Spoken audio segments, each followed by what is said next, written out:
với nhà máy kẹo.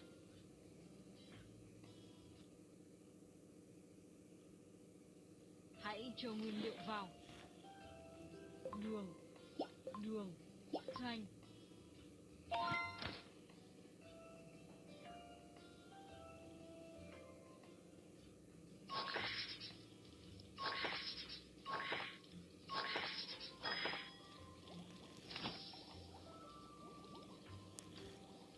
Hãy khuấy siro.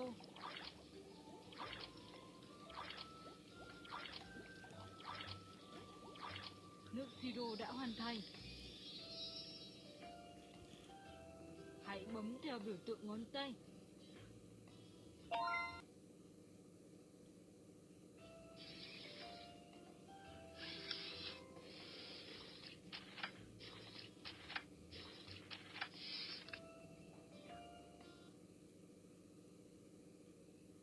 Hãy chọn hương vị mà bạn yêu thích. Dâu tây,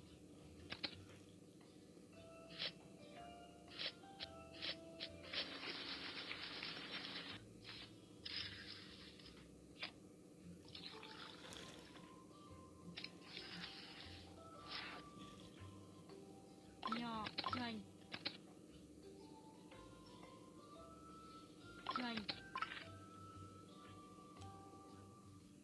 chuối.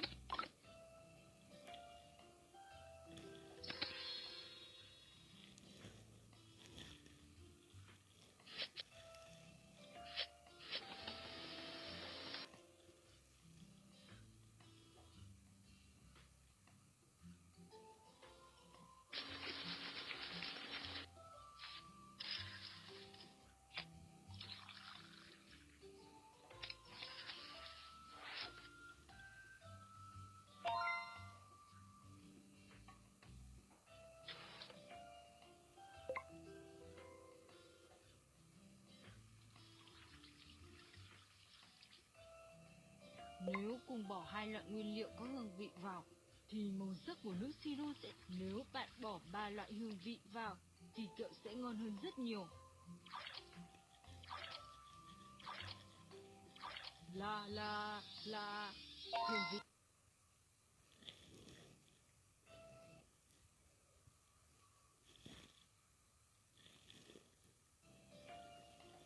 Wow, màu sắc của nước siro thật là đẹp, trông thật ngon.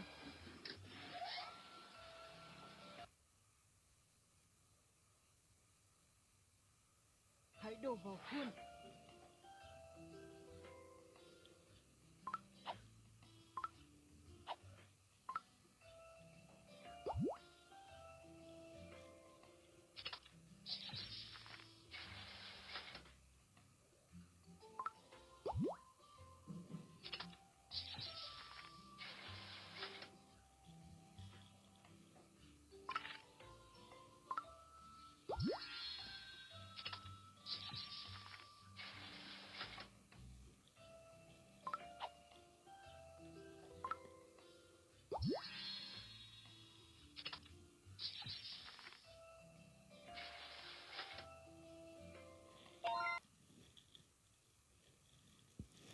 Hãy cắm kẹo vào que.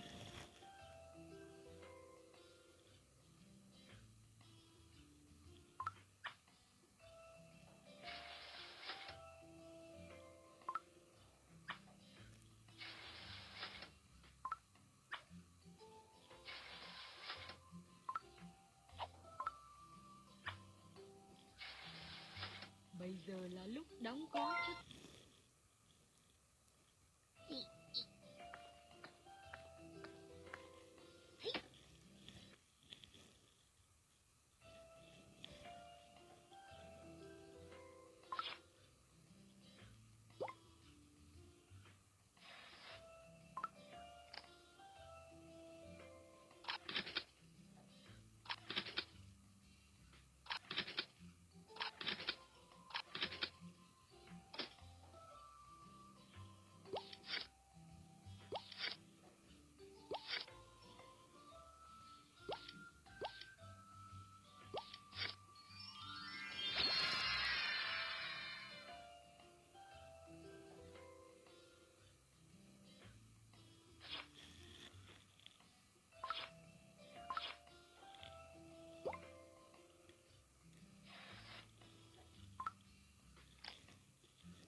mua gì cũng có, miễn phí giao.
Một, hai, cảm ơn.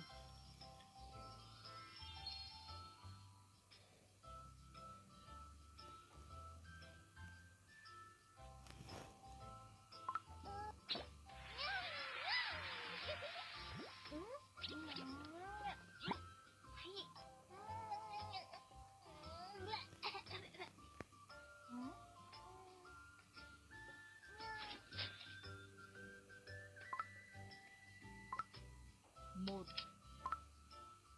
hai, cảm ơn.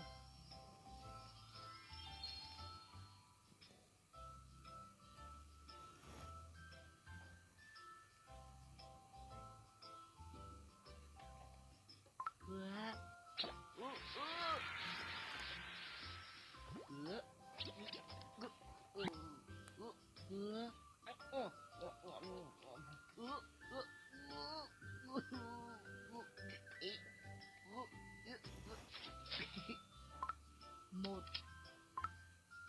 hai, cảm ơn.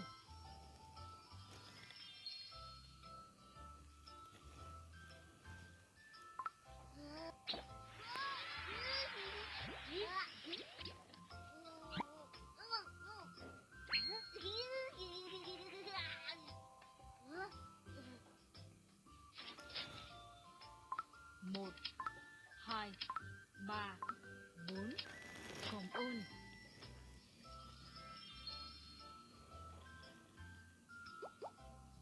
Xin lỗi, kẹo đã được bán hết rồi.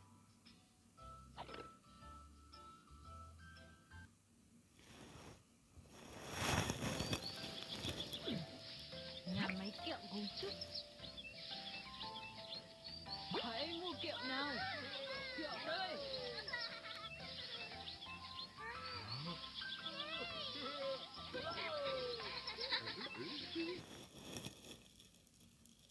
Chào, tớ là Kiki.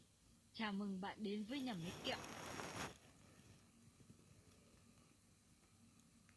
Hãy cho nguyên liệu vào. Chất gelatin, đường,